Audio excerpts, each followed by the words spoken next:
यहाँ जोइन भएर एउटा 30 नम्बरको पोइन्ट एमा दिएको छ, एउटा एमा दिएको छ भनेपछि जहिले पनि रिलेमा 30 नम्बरको लाइन अलरेडी आएर जहिले पनि एभाइलेबल बसिरहेको हुँदो रहेछ हैन, याद भयो हैन यसरी। त्यसपछि अर्को कुरा 30 अनि अर्को कुरा आयो 86 को कुरा आयो। 86 मा पनि के हुन्छ, अर्थिङ एभाइलेबल बसिरहेको हुँदो रहेछ भनेपछि अब यो रिले एक्टिभेट हुनलाई के को कमी छ त यहाँ भन्नाले 85 मा प्लसको कमी छ, माइनस त पाइसक्यो नि त हैन। अब 30 र 87 जोडिनलाई 30 र 87 जोडिएको त छैन अहिले। अब यो जोडिनको लागि के हुनुपर्छ भनेको थिएँ मैले, 85 र 86 म्याग्नेट हुनुपर्छ 30 र 87 जोडिनु, किन 30 मा पनि लाइन आएको छ, 87 मा जोडिएको छैन। अब यो जोडिनलाई हामीले के गर्नु पर्यो भन्दा 86 बाट माइनस पाउनु पर्यो, अलरेडी माइनस पाइसकेछ, 85 बाट प्लस आउनु पर्यो। अब त्यो प्लस चाहिँ कहाँबाट आउँछ त भन्दा हाम्रो कम्बिनेसन स्विचबाट। जस्तो अब हामीले यो दुईटा फिगर मध्येमा सुरुमा हामी यतैबाट जाउँ है। सुरुमा अब हामीलाई हेडलाइटमा कुन स्टेप गर्नु पर्यो, लो बिमको स्टेप चाहियो हैन, लो बिम बाल्नु पर्यो। लो बिमको लागि उ गर्न पर्यो भने के गर्छौँ हामीले, 30 मा लाइन आइसकेछ, 86 मा अर्थिङ पाइसकेछ। अब 85 बाट यहाँबाट बटन स्विचलाई अन गर्दा बित्तिकै कम्बिनेसनबाट के गर्छ त, यो बाटो भएर सिधै 85 मा लाइन आउँछ। अब यो डायग्राम पुरा भयो हो, किनकि 85 मा लाइन प्लस आयो र 86 मा माइनस आयो, के भयो त 85 र 86 एक आपसमा म्याग्नेट भयो। म्याग्नेट भएपछि 30 र 87 को बाटो जोडियो, जोडिएपछि यो तार कहाँ गयो, सिधै यो हिसाबले डाइरेक्ट के आयो त ज्याकसम्म आइपुग्यो। त्यसपछि यो पोइन्टमा आएर के भयो, हाम्रो लो बिमको लाइन पुरा भयो, सर्किट पुरा भयो र हाम्रो लो बिम बन्यो। अब लो बिम पछि हामीलाई हाई बिम बाल्नु पर्यो। हाई बिमको लागि फेरि हामी के गर्छौँ, अघिसम्म त हामीले यो रिले यथावतै छ अहिलेसम्म है। अब अहिले के थियो, अघि यहाँको फ्युजबाट आएको बटनको स्विच चाहिँ यहाँ कनेक्टेड थियो भनेपछि यो लो बिमको लाइन चालु थियो भने अब हाई बिमको लाइन चालु गर्नलाई के गर्यो, यहाँ पनि त्यही हो, सेगमेन्ट त्यही हो यहाँ जस्तै। यहाँ पनि 30 मा अलरेडी लाइन पाएको छ, 86 मा के छ अर्थिङ पाएको छ। यति हो कि 85 मा हाई बिमको पोइन्टमा लाइन आउनु पर्यो है पिनमा। अब 85 ले फेरि हाई बिमको तारमा यहाँ यो कनेक्सन अघि लो बिममा थियो भने अहिले फेरि प्लस लाइन के हो भयो, एक स्टेप अरू बढाएपछि हाई बिमतिर भयो हैन, ट्रान्सफर भयो। त्यसपछि फेरि यो बाटो भएर कहाँ आयो, 85 मा लाइन आयो, 86 मा अर्थिङ र 85 र 86 एक आपसमा म्याग्नेट हुँदा चुम्बक बनेर के हुने भयो त 30 र 87 को लाइन जोडिने भयो। त्यसपछि यो स्टेप अब बन्द भयो, किनकि हैन यो स्टेपमा लाइन थियो, अब यो स्टेप बन्द भएर फेरि के भयो, 87 को बाटो फेरि कहाँ गयो, यसरी आएर फेरि यो बाटो अघि यो लाइन चालु थियो भने अहिले यो लाइन चालु भयो। त्यसपछि के भयो, हाम्रो हाई बिम बल्न सुरु गर्यो। हाई बिम अघि लो बिम सुरु थियो भनेपछि अब लो बिमको एन्डिङसँग फेरि हाई बिम चालु भयो हैन। यसरी हाम्रो पुरै डायग्रामहरू कम्प्लिट हुन्छ। अब यदि कहिलेकाहीँ हाम्रो जस्तो लाइट बलेन हो, अब जस्तो हामीले हेडलाइट बाल्न खोज्यौँ बलेन, सुरुमा त हामी कहाँ जान्छौँ त, कुन ऊ भएन, हाई बिम जलेन कि लो बिम जलेन, ल भनौँ एउटा पोइन्ट हो लो बिमतिर जाम है। अब मानौँ एउटा सपोजली लो बिम बलेन, त्यसपछि हामी कहाँ जान्छौँ, सुरुको स्टेपमा लो बिम यदि बलेन भनेपछि सुरुमा हामी के गर्ने, यसमा पनि फ्युज हुन्छ है, लो बिम र हाई बिमको फ्युज हुन्छ यहाँ। अब पहिला यहाँ फ्युज हेर्ने, लो बिमको फ्युज हेर्ने, यदि यो फ्युज ठिक छ भनेपछि हामी दोस्रो पोइन्ट कहाँ जाने त, सिधै हामी रिलेमा आउने। रिलेमा आएर त्यहाँ फ्युज कभरमा लेखेको हुन्छ हाई बिम रिले, लो बिम रिले भनेर। त्यसपछि यहाँसम्म लाइन त कम्प्लिट भयो, कम्प्लिट भएपछि स्विचसम्म आइपुग्यो। यदि यहाँ कम्प्लिट भयो त स्विचसम्म लाइन आउने हो।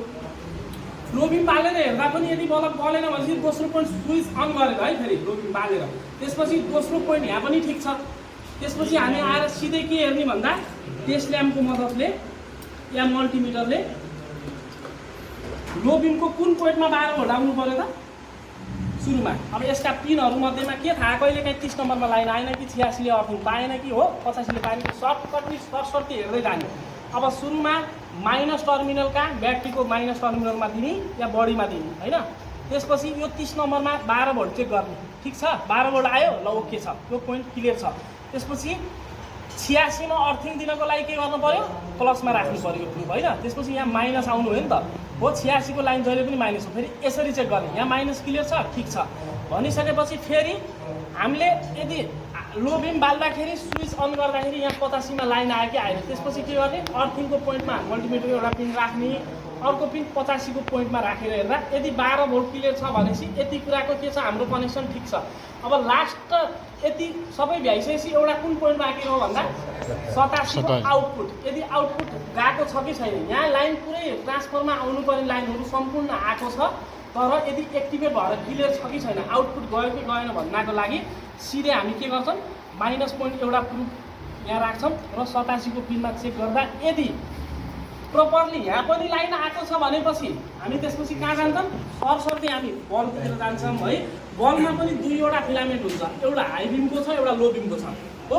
यदि यहाँ लाइन प्रोपरली बराबर आएको छ भनेपछि हामी सिधै के गर्छौँ, ज्याक तानेर बल्ब हेर्छौँ।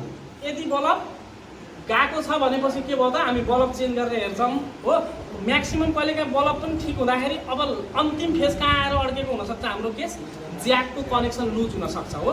र कहिलेकाहीँ के हुनसक्छ, ज्याकको कनेक्सन लुज हुनसक्छ। यदि यो पनि क्लियर छ भने कहिलेकाहीँ लास्ट अझ यसभन्दा पनि दोस्रो पोइन्ट भनेको बिचमा तार छिनिन सक्छ हो। अब त्यसको लागि त हामीले गाडीभित्र गएर त्यो भित्र वायरिङ डायग्रामभित्र त अब यति धेरै तारहरूलाई त यसरी हेरेर त पत्ता लगाउन सक्दैन नि हो। त्यसपछि हामी के गर्छौँ त, यो यदि त्यो गर्नको लागि मल्टिमिटरलाई कहाँ सेट गर्छौँ, कन्टिन्युटीमा सेट गर्छौँ है। अब यो चिन्हमा लगाएर सेट गर्छौँ, मल्टिमिटरलाई यो चिन्हमा लगाएर सेट गरेर के गर्छौँ त, हामीले सिधै यहाँदेखि लो बिममा थियौँ होइन, हामी यहाँदेखि 87 पिनसम्मको कनेक्सनहरू कहीँ त कटेको त छैन भन्नाले यसरी के गर्छौँ त, हामी चेक गर्छौँ हो।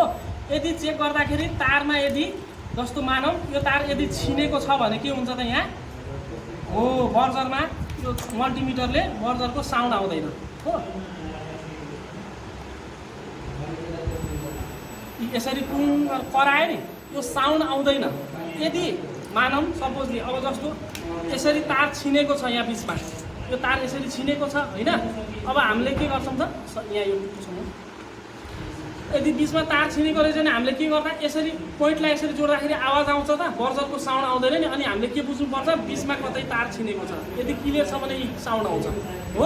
यदि छिनेको छ भने के हुन्छ त, साउन्ड आउँदैन। अब यसरी हामीले पूर्णतया एक एक बाई एक जताबाट सुरु गरे नि भयो। मानौँ सपोज यहीँबाट जानु पर्दैन, सुरुमा लो बिमको लाइट बलेन, बल्ब हेर्नै सक्यो, बल्ब सुरु गऱ्यो, बल्ब ठिक छ, यसलाई फेरि जहाँ थियो त्यही लगाउन सक्छ।